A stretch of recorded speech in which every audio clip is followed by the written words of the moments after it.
본 방송에서 제공하는 투자 정보는 투자 판단에 대한 조언입니다. 방송에서 제공하는 주식의 가치, 가격 상승 및 하락에 대해서는 방송사에서 보장하지 않습니다. 실시간 정보 브리핑입니다. 첫 번째 헤드라인입니다. 이번 주 열리는 미국 연준의 7월 FOMC가 2년 넘게 긴축을 지속한 미 통화 정책의 주요 변곡점이 될 것이란 전망이 나오고 있습니다. 최근 노동시장이 냉각되고 인플레이션이 진정되면서 제롬 파월 페드 의장이 이번 회의에서 오는 9월 금리 인하 시그널을 보낼 것이란 관측이 나오고 있습니다. 일각에선 미 경제 지표가 약화될 경우 페드가 9월 금리를 0.5%포인트 인하할 수 있다는 전망도 조심스럽게 제기되고 있습니다.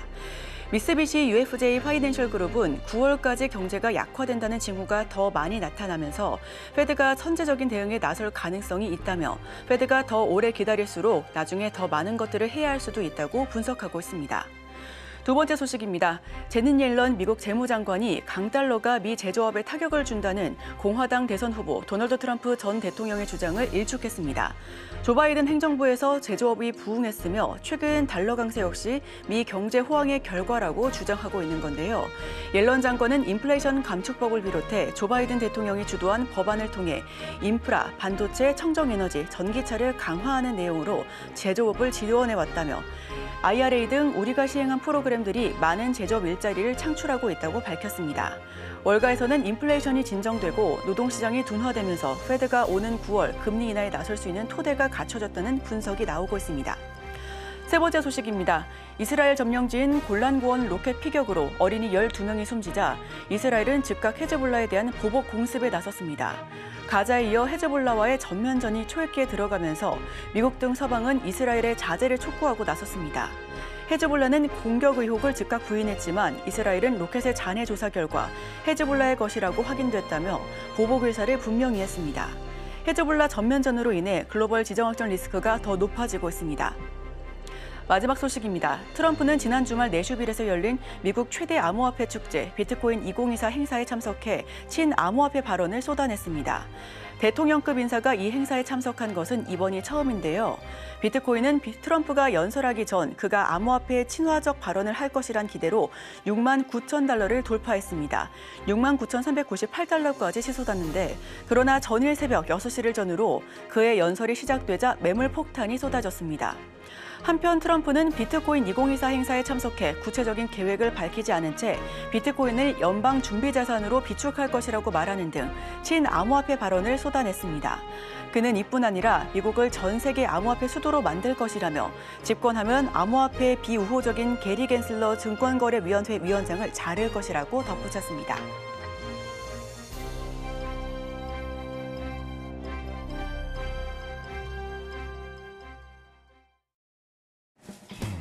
여러분의 성공 투자를 응원합니다. 안녕하세요. 증시7 진행의 이소연입니다. 지난주 금요일장 미증시 3대 지수 일제히 상승 마감했습니다. 인플레이션을 나타내는 지표가 완화적으로 바뀌고 특히 이번 주 FOMC에서 9월 인하 가능성을 발언할 것이다, 시사할 것이다 라는 전망에 점점 더 상승 곡선을 그려내고 있는 미증시인데요. 더 자세한 소식은 이어지는 외신 브리핑을 통해서 전달드리도록 하겠습니다. 월요일의 증시7 지금 바로 출발합니다.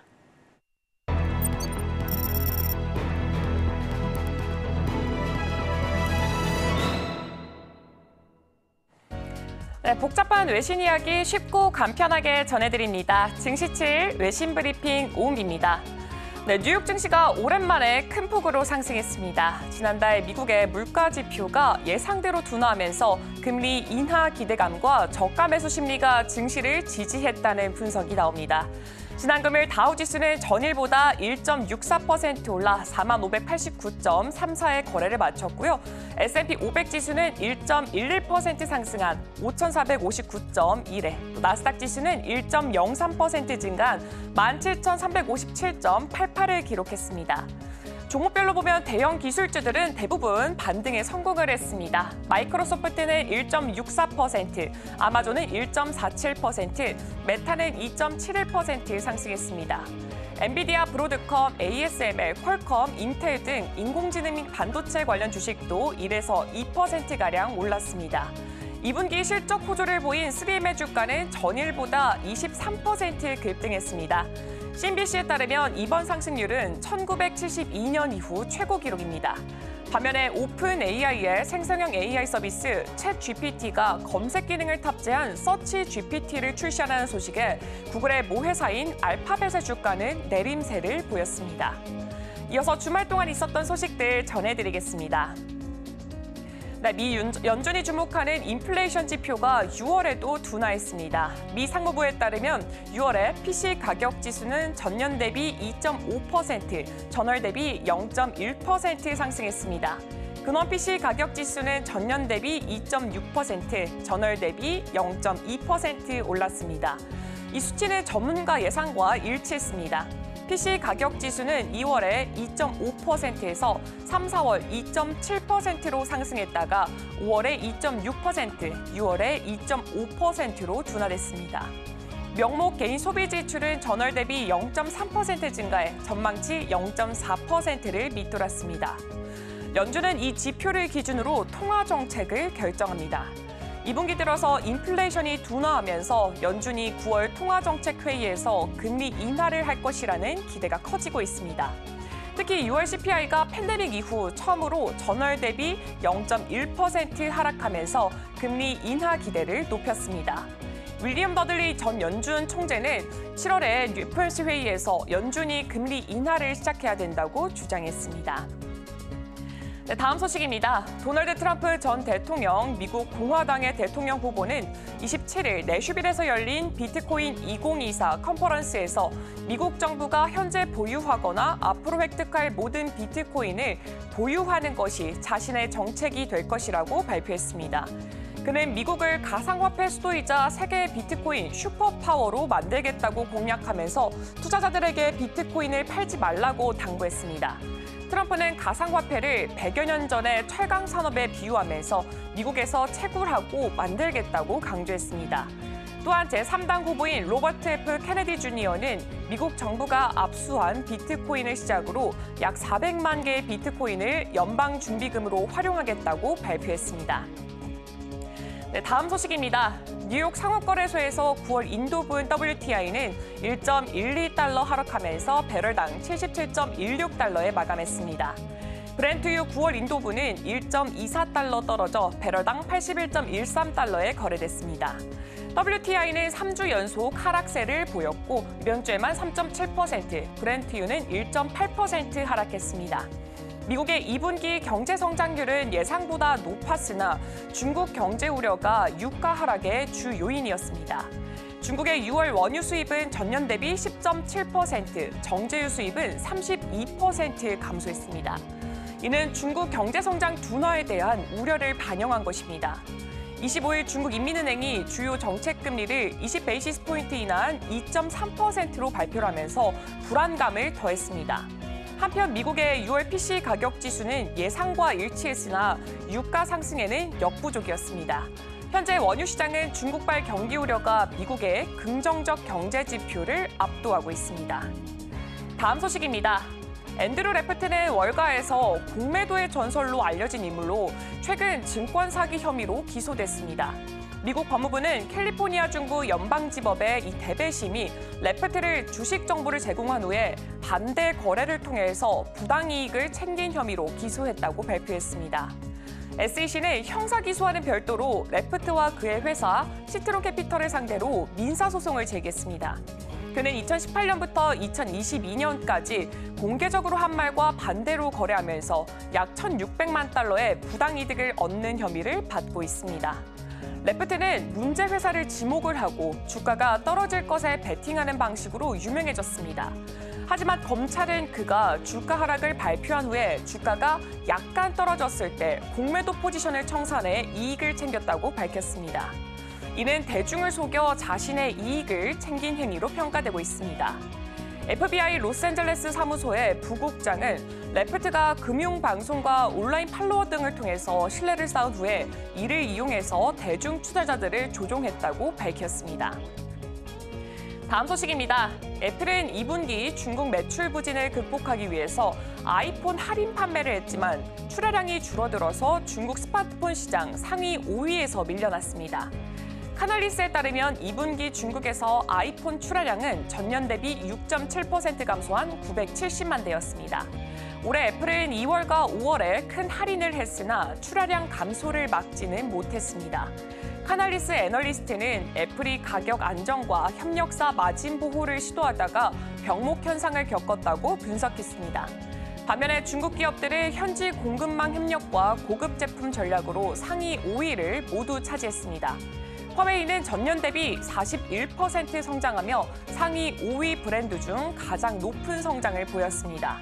화웨이는 미국의 대중국 수출 제한에도 불구하고 메이트 60을 출시해 중국 프리미엄 스마트폰 시장에 복귀했습니다.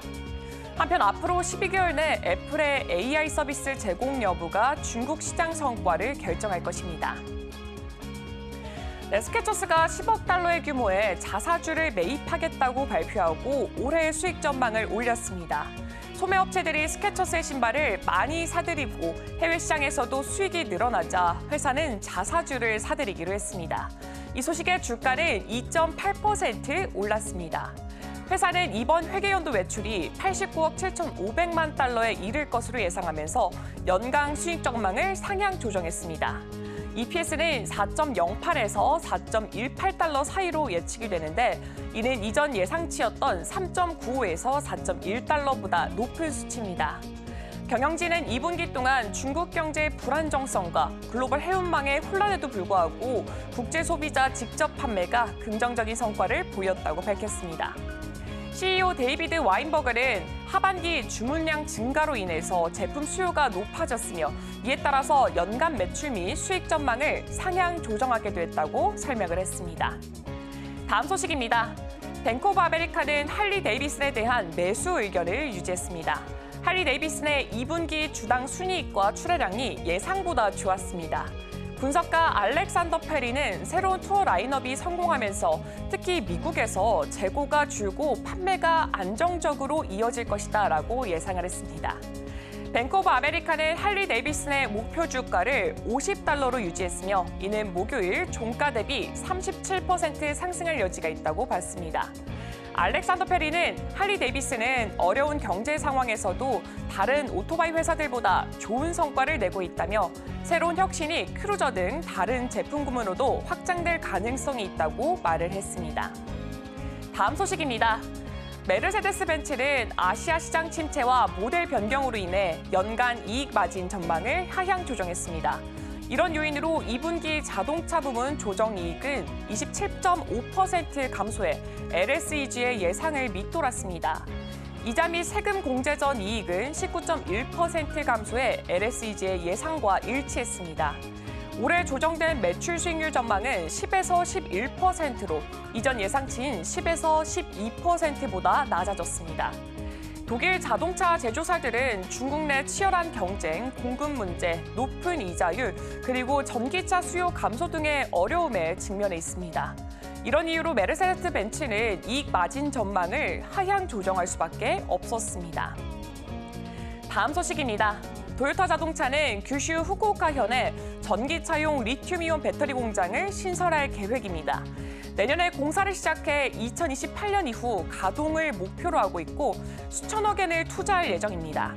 이 공장은 도요타의 4번째 배터리 생산 거점이 될 것입니다. 도요타는 2035년부터 렉서스 신차를 모두 전기차로 생산할 계획입니다. 이를 위해서 지난해 전기차 판매량을 2030년까지 350만 대로 늘리기 위해 5조 엔을 투자하기로 했습니다. 현재 미국 노스캐롤라이나주에서도 배터리 공장을 건설하고 있습니다.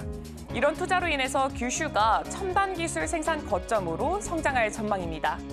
도요타의 배터리 공장 신설은 전기차 생산을 확대하려는 목표를 달성하기 위해서 중요한 단계로 평가되고 있습니다. 오늘 준비한 소식은 여기까지입니다. 이어서 국내 소식과 더불어서 오늘의 일면에서 전문가들의 수혜주까지 만나보시길 바랍니다.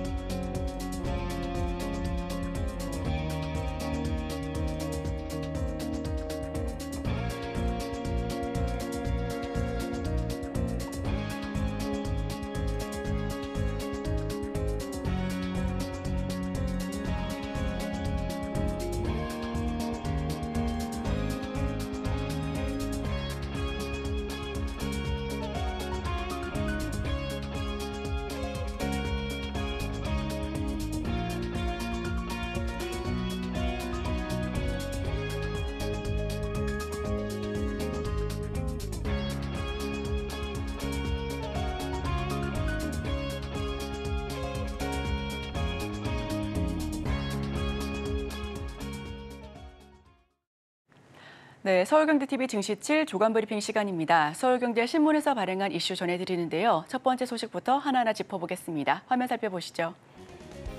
QE익스프레스 상장 위해 무리한 확장, 구 대표 책임론 거세진다. 첫 번째 소식 전해드립니다. 티몬과 IMF의 판매자 대금 정산 및 구매자 환불 지연 사태가 심각한 수준으로 치닫고 있습니다. 이번 사태의 근본적인 원인은 모기업 Q10의 무리한 몸집 불리기와 대금 돌려막기 때문인데요. 자금력이 부족한 Q10이 2년간 모두 5개의 이커머스 플랫폼을 사들이는 등 확장에만 몰두하다가 유동성 위기에 빠졌다라는 소식입니다. 이에 더해 정산 시스템을 악용한 TMF의 판매 대금 돌려막기도 이번 사태의 또 다른 주범으로 지목되고 있는데요. 구 대표가 2010년 설립한 Q10, 최근 2년간 인수한 국내외 이커머스 업체는 티몬, 인터파크 커머스, 위메프, 글로벌 플랫폼 위시, AK몰 등 총 5곳입니다. 2021년부터 범위를 넓히고 인수를 시도했던 플랫폼까지 합쳐지면 총 7곳에 달하고 있고요. 이런 상황에서 현재 Q10 재무구조마저 좋지 않다라는 게 업계의 중론입니다. 싱가포르 기업청에 따르면 Q10의 2021년 기준 결손금은 4,310억 원이고요. 자금 확보를 위해 셀러들에게 정산할 대금에도 손을 댄 것으로 추정되고 있습니다. 업계에서는 티몬과 IMF가 갑자기 현금 흐름에 문제가 생겼다라는 점은 고객에게 갈 돈을 Q10이 다른 데 사용했다는 의미고요.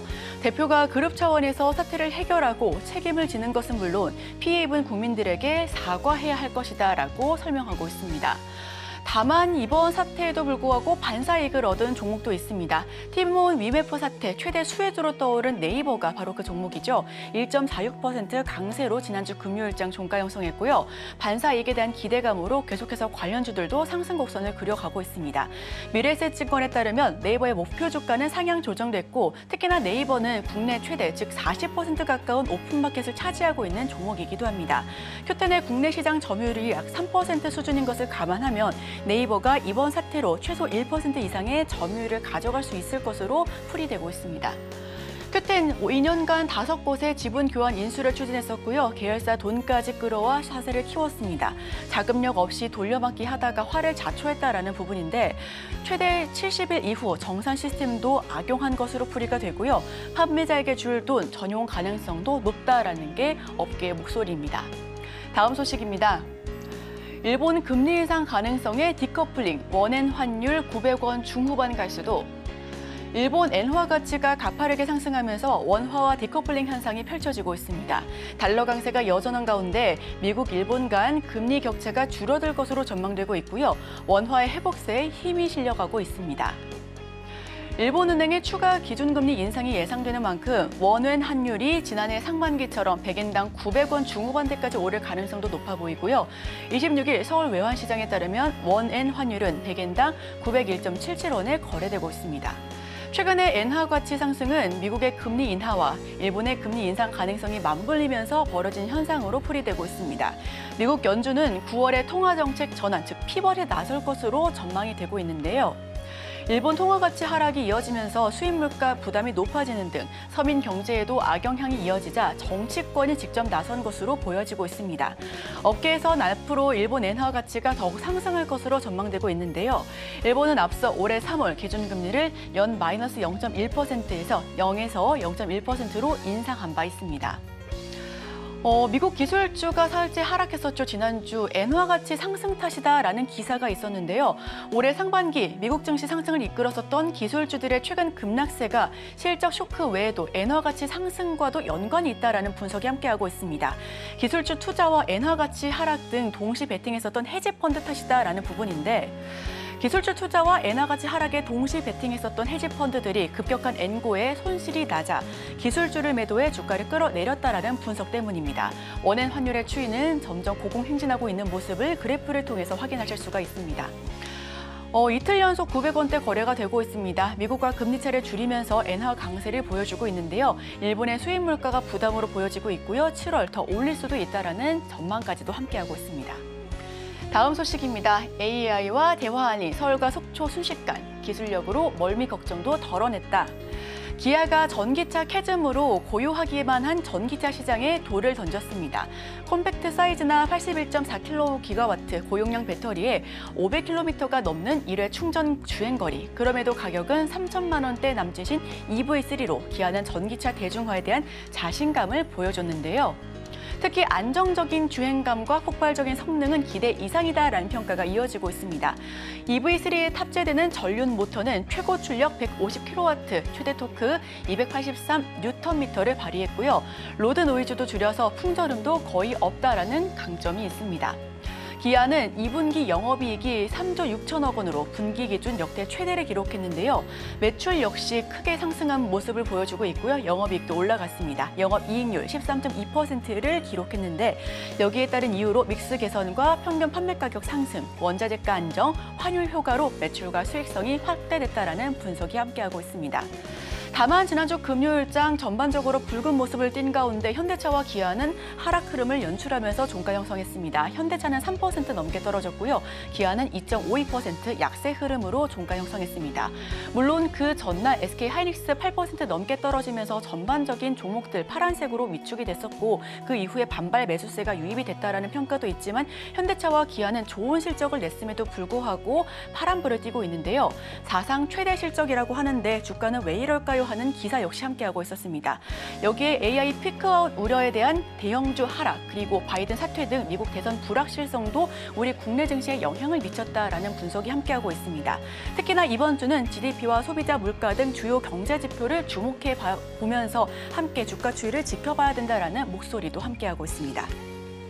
기아 전기 SUV EV3를 타보니까요. 전기차 최초 AI 어시선트 등 맛집과 날씨, 차량 등 정보를 제공하고 있다고 합니다. 운전자 주행 피로감을 확 줄인 데 강점이 있는 모습입니다. 다음 소식입니다. HD 현대 마린 상장의 호실적까지 HD 현대그룹 시총 5위 등극. 네, 지난주 금요일장 히트맵을 통해서 살펴본 결과 아주 붉게 차오른 모습들 확인하실 수가 있는 부분들이 바로 금융주와 저쪽 HD 현대그룹주인데요. 이번에 금융주에 이어서 HD 현대 종목까지도 조금 더 짚어보겠습니다. HD 현대그룹의 시가총액이 올해 2배 가까이 증가하면서 포스코그룹을 제쳤습니다. 올해 5월 HD 현대 마린솔루션 상장 효과의 실적 개선, 그리고 인공지능 전력기기 수요 확대, 조선업 수주 증가, 도널드 트럼프 전 대통령 당선 가능성 상승 등 계열사별 효제가 잇따라서 발생됐기 때문이다라는 게 분석 결과이고요. 26일 한국거래소에 따르면 HD 현대그룹의 시총은 이날 64조 2,673억 원을 기록했습니다. 대기업 집단 전체에서 삼성과 SK, LG, 현대차에 이은 5위를 보여줬고요. 이는 지난해 말 8위에서 3개 단위나 오른 수준입니다. 화면을 통해서 크게 살펴보겠습니다. 재계 시가총액 순위 변화인데요. 우선 2023년 말 HD 현대의 모습이고요. 2024년, 즉 1년 만에 5위까지 껑충 올라간 모습입니다. 주요 계열사 7월 주가 상승률 살펴보시면 HD 현대가 8.59%, HD 한국조선해양이 무려 25%나 넘게 올라갔습니다. 특히 HD 현대중공업은 33%나 넘는 불기둥을 연출하면서 종가 형성했고요. HD 현대그룹의 시총이 올해 빠르게 증가한 이유는 각 그룹사별의 각종 호재 덕분이다라는 평가입니다. 우선 5월 신규 상장한 HD 현대 마린솔루션 시총이 더해진 점도 규모 확장에 힘을 실었고요. 올해 들어 조선업이 부활하면서 전체 시총 규모를 크게 견인했다라는 역시도 함께하고 있습니다. 코로나19 팬데믹 이후 밀렸던 선박 주문이 잇따르는 데다 경쟁 국가인 중국이 미국과의 갈등으로 밀려난 효과를 톡톡히 누리고 있다라는 분석 역시도 함께하고 있습니다. HD 한국조선해양, HD 현대중공업, HD 현대미포 등 조선 계열사 들은 최근 평균 10% 이상 급등하면서 52조 신고가를 경신하기도 했습니다. 최근 트럼프 전 미국 대통령의 재집권 가능성이 높아지면서 건설 부분 계열사들의 주가가 고공행진한다라는 점도 HD 현대그룹주에는 대형 효제로 들어오고 있고요. 트럼프는 러우 전쟁 종료를 공약으로 내세워 전후 복구 사업에 수혜를 입을 가능성 역시 높아 보인다라는 게 업계의 평가입니다. 이달 들어 지난주까지 HD 현대건설기계와 HD 현대인프라코어의 주가는 2분기 실적 부진에도 각각 17% 넘게 상승했습니다. 이와 함께 AI 열풍으로 전력기기 수요가 폭증하는 점도 시총 증가 1조에 HD 현대일렉트릭의 주가는 올해 들어서 이날까지 무려 거의 300% 가까이 상승 흐름을 연출했습니다. 순위가 3개 단위나 상승했고요. 조선업 고공행진의 신고가를 경신했습니다. 트럼프 트레이드 그리고 AI 이중 수혜를 톡톡히 받아가고 있는데 올해 들어서 시총 30조 넘게 늘어났고요. 포스코와 철강 등 부진 탓에 포스코 그룹주는 6위로 밀려났다라는 게 평가입니다. 네, 제가 준비한 소식은 여기까지입니다. 계속해서 오늘의 일면을 통해 전문가와 수혜주까지 찾아보도록 하겠습니다. 저희와 끝까지 함께 하시죠.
네, 오늘의 일면 헤드라인입니다. 기술주 반도체 폭락일까 착시일까 헤드라인 풀어주실 분이죠. 인사이트 K 배종찬 소장 모십니다. 어서 오세요. 안녕하십니까? 네, 우선 서학개미 엔비디아 일단 팔자세로 돌아섰다라는 분위기 보여주고 있습니다. 특히나 우리 시장에도 영향을 미치는 만큼 이 부분 어떻게 대응해야 될지 굉장히 궁금하신 분들 많으실 텐데요. 헤드라인 풀어주시죠. 그렇죠. 일단 지금 상황이 그렇다 이렇게 보시면 될 것 같고요. 결론을 일단 먼저 말씀드리면 본격적인 폭락 추세일까? 계속 그렇게 될까? 아니겠죠. 그래도 AI 반도체 미래가 있고 성장이 있고 기술이 있고 잠깐 지금 좀 어려워졌다 이렇게 봐야 될 것 같고요. 인공지능 산업이 이제 수익성을 두고 좀 이제 많이 좀 부풀려졌다, 거품이 있는 거 아니냐 이런 이제 분석이 나오고 지적을 받는 부분이겠죠. 이제 서학개미가 우리 미국의 대표적인 AI 반도체 주식인 엔비디아를 팔자라고 나서면서 이제 그런 우려가 나오는 것인데요. 이제 최근 일주일입니다. 지난 20일부터 26일까지 좁혀봐도 엔비디아 매도세가 뚜렷합니다. 무려 얼마나 이 순매도로 이제 손절을 했냐면은 무려 710억 원입니다. 10억 원. 그것도 20일부터 26일까지 단 7일 동안. 그래서 한 달 새 분위기가 급변했다. 여러분들 기억나실 겁니다. 정말 미국에서 애플까지 제치면서 앞서 나가던 쭉쭉쭉 뻗어가던 엔비디아가 왜 이럴까? 국내 투자자들이 지난 6월 같은 경우에는 얼마를 사들인지 아십니까? 무려 1조 5,500억 원씩. 묻지도 따지지도 말고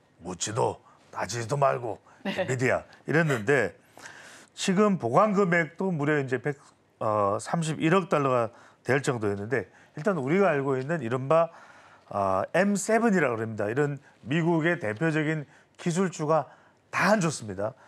자, 엔비디아 말고도 애플, 아마존, 알파벳, MS, 메타, 테슬라, 엔비디아 등 테슬라만 조금 괜찮을 뿐 다 안 좋다.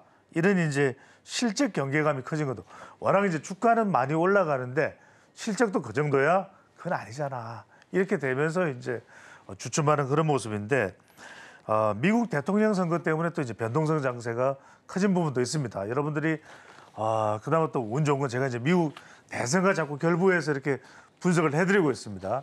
그런데 좀 트럼프 이 유력 당선 가능성이 높은 주자죠. 물론 그렇다고 해서 우리가 11월 있을 미국 대선이 어떻게 될지는 모릅니다만 이런 기술주, IT주, AI 반도체에 대해서 트럼프 후보가 트럼프 전 대통령이 좀 시큰둥해요. 그러다 보니까 그 반응도 적지 않게 영향을 받고 있다. 그래서 미국의 경기 모멘텀도 있고요. 또 실적 기대감이 낮아진 점도 있고 또 대선이라고 하는 일렉션이라고 하는 변수도 있고 10월까지 좀 계속 변동성 장세가 있을 것이라고 하는 예상도 그래서 나오고 있습니다.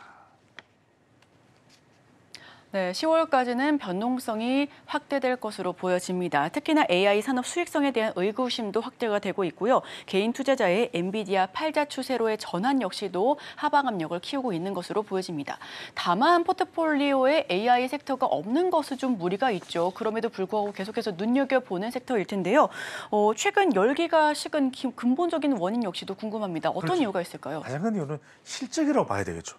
아니 왜 우리가 이제 주식을 투자할 때 대표적인 것이 미래 가치도 중요하지만 실적도 중요하거든요. 그러니까 미래 가치만 계속 우리가 의존할 수는 없다라는 것. 실적이 뒷받침을 해주는데 에이 그 정도까지는 아닌 것 같은데 하는 게 이제 그 영향이라고 봐야 될 것 같고요. 그러니까 워낙 뭐 기대감은 큽니다.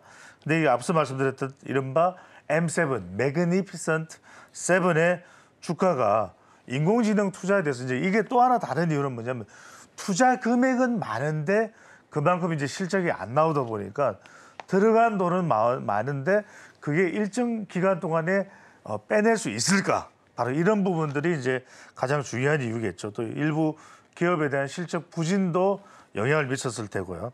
그러니까 미국 주식 보관 금액이 우리 서학개미 투자자들입니다.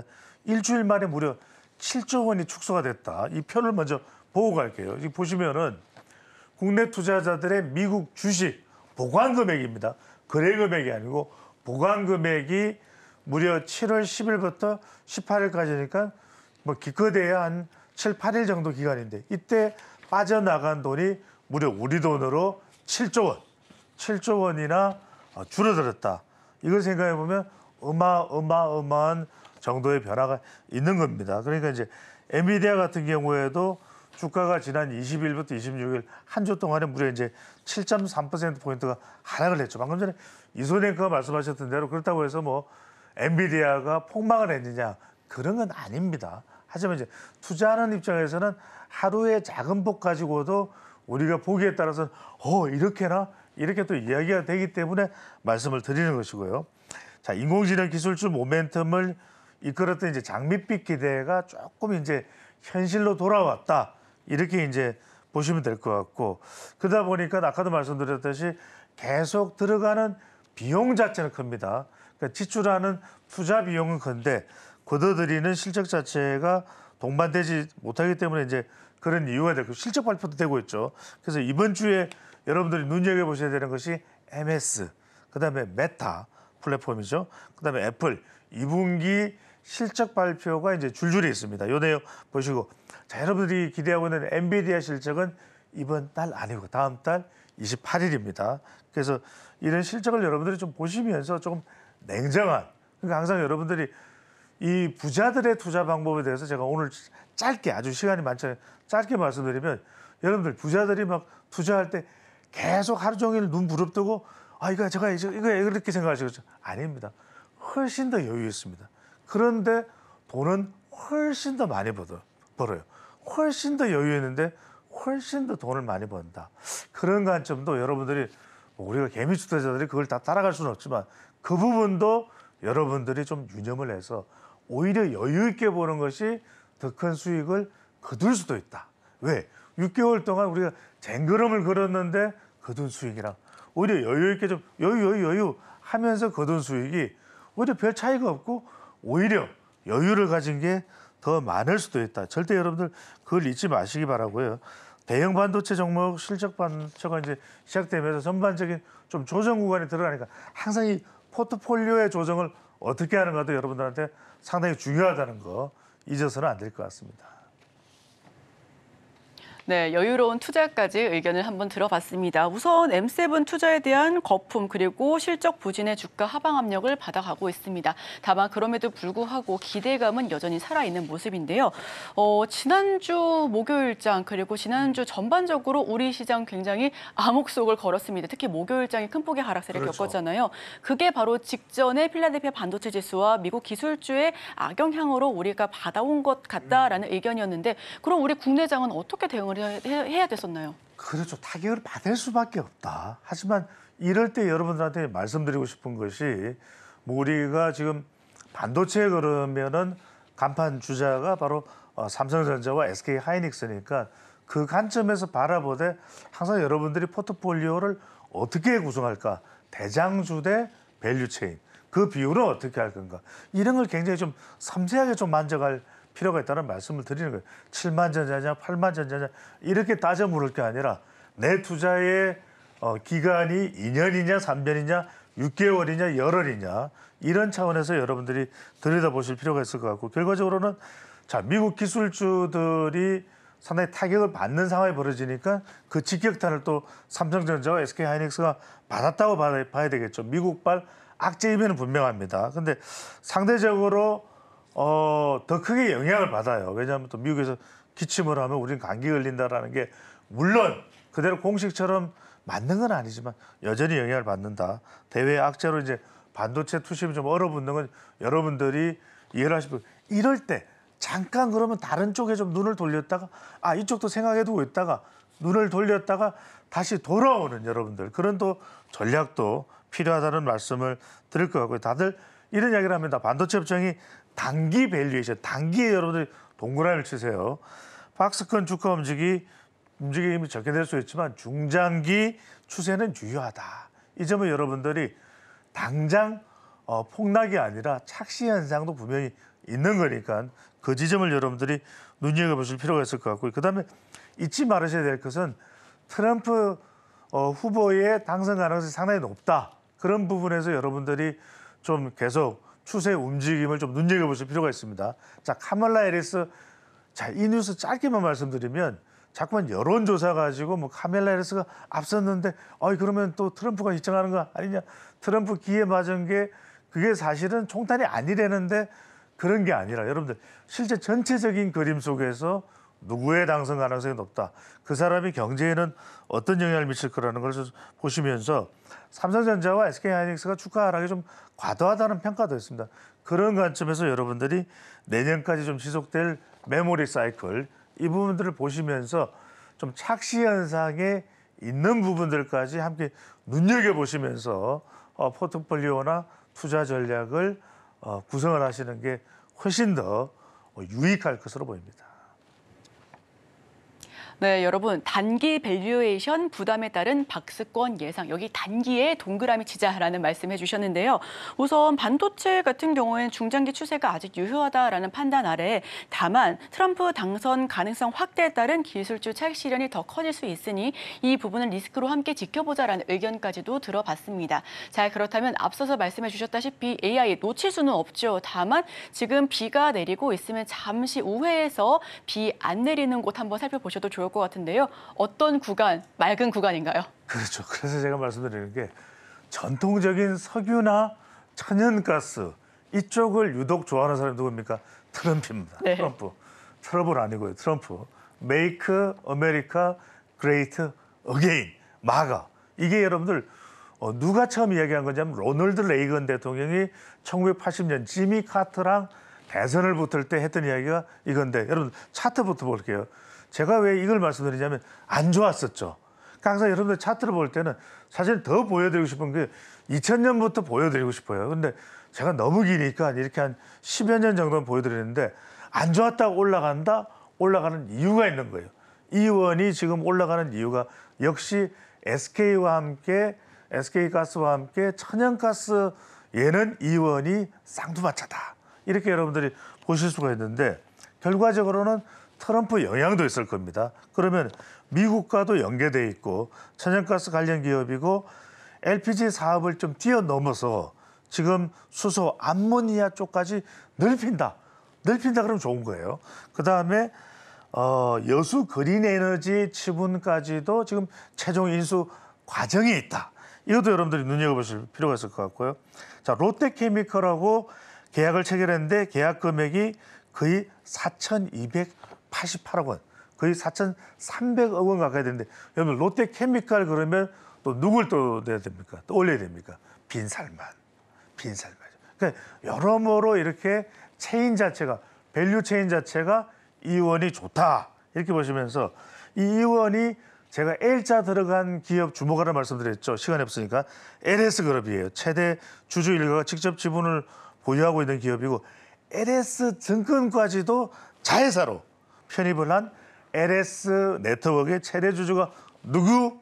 네, 없어졌네요. 네. 이원이라는 거 여러분들 꼭 기억을 해주시면 좋을 거고 또 하나 기업이 뭐냐면 리가캠 바이오입니다. 자, 리가캠 바이오 이거 바로 보여주십시오. 리가캠 이름을 이제 영어 철자 때문에 리가캠 바이오 사이언스인데 리가캠 바이오 두 번째 보시는데 제가 제일 강조드렸던 게 뭐냐면 트럼프가 바이오도 좋아해. 카멀라 해리스가 젊다 그러는데 환갑이야. 환갑이에요. 그러니까 무슨 이야기냐. 트럼프에 비하면 젊은데 미국은 그래서 미국도 벌써 이미 고령사회입니다. 그러니까 바이오에 대해서는 관심이 많아요. 그런데 지난번에 제가 말씀드린 ST팜 소개해드렸는데 동아 소시오의 계열사라 그랬죠. 리가캠 바이오는 어느 계열사? 오리온. 그래서 이 지금 중요한데 여러분들이 보시면 알테오젠이 잘 나가는 것도 설명 안 합니다.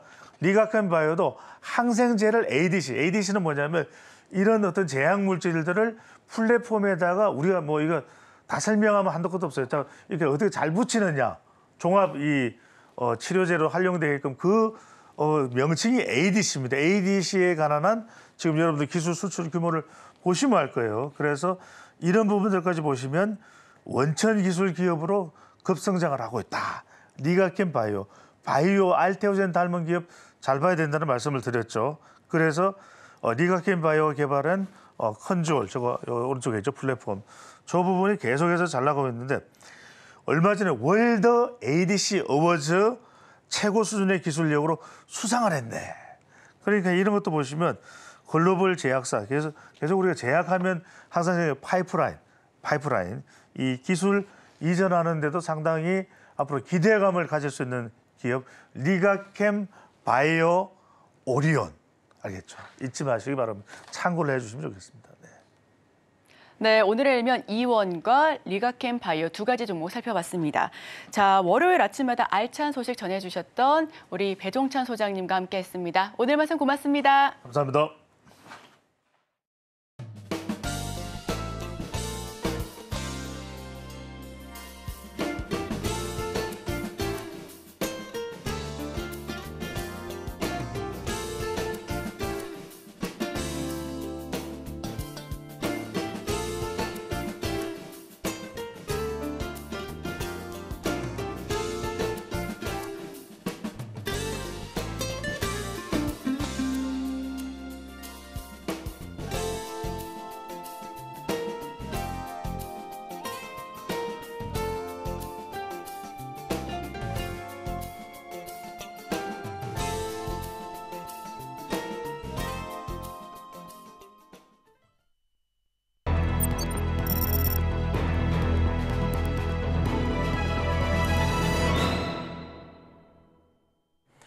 네, 투자기 전에 참고해보면 좋을 리포트 소개해드리겠습니다. 네, 먼저 LG 디스플레이입니다.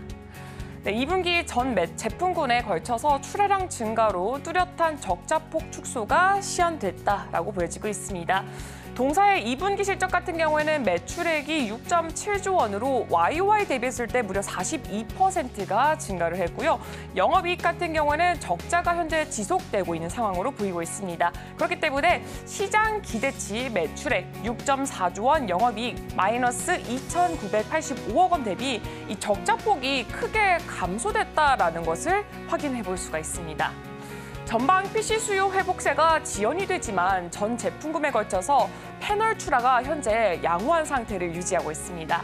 또한 사업구조 고도화와 또 비용구조 개선 등의 이 원가 절감 효과가 성과를 거두고 있는데요. TV는 이 전통적 비수기지만 현재 이제 파리 올림픽 특수를 앞두고 주요 세트 업체들 수요가 점점 더 증가하면서 LCD TV, OLED TV 패널 출하량 전분기 대비해서 각각 32%, 47%나 상승을 했습니다. 특히 LCD TV 패널 가격 상승과 또 물량 증가로 TV 부문의 손실폭이 크게 축소가 됐습니다.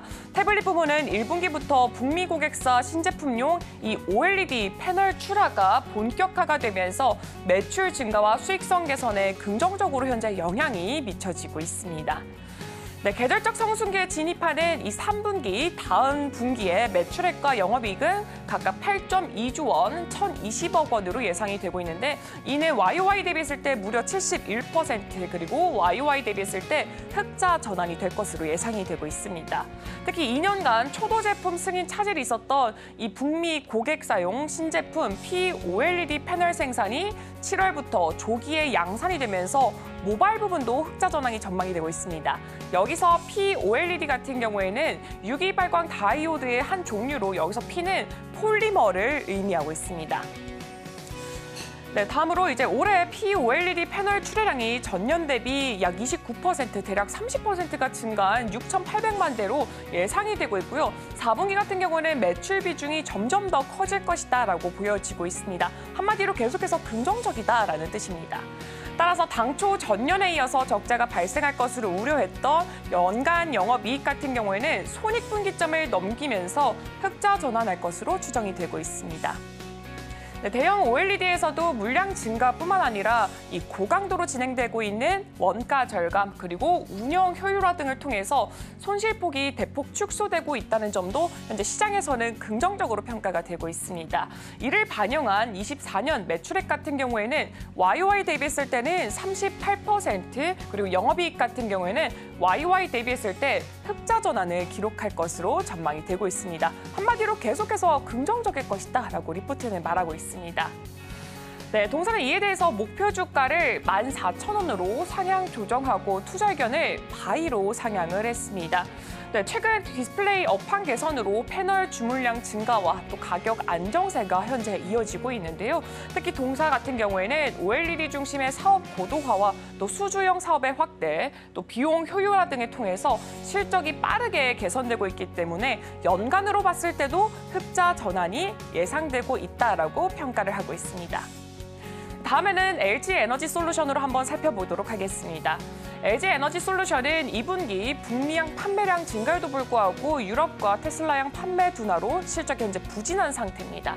네, 2분기 실적 같은 경우에는 매출액이 YOY 대비했을 때 30%가 감소를 했고요. 영업이익 같은 경우는 YOY 대비했을 때 58%로 이 시장 기대치를 조금 하회하는 성적을 보여주고 있습니다.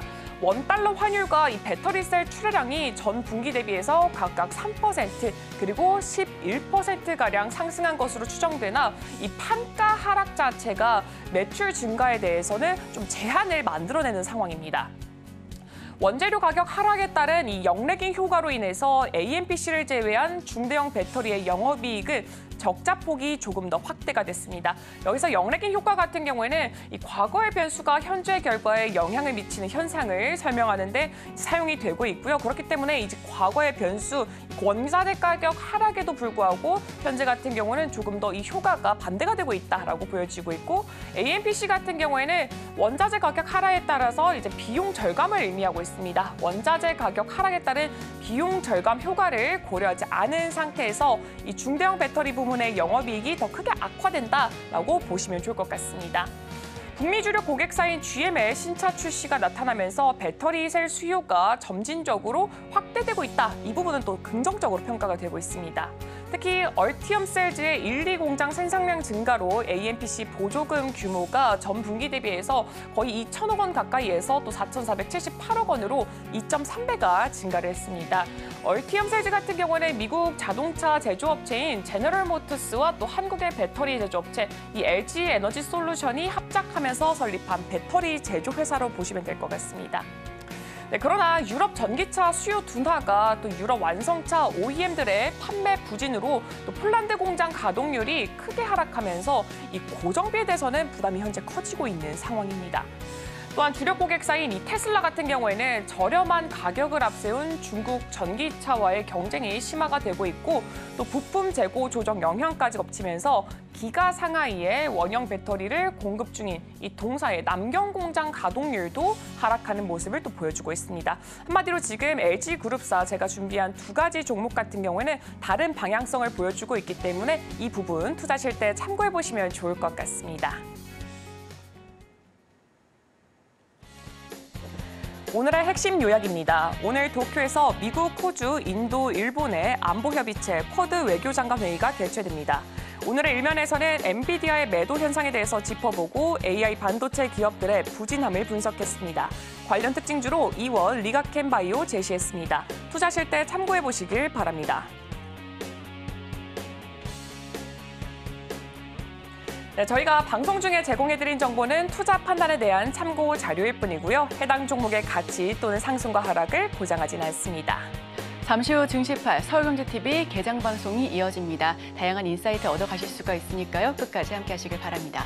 오늘 저희가 준비한 소식은 여기까지입니다. 저희는 내일 이 시간에도 찾아뵙도록 하겠습니다. 함께해 주신 여러분 오늘도 고맙습니다.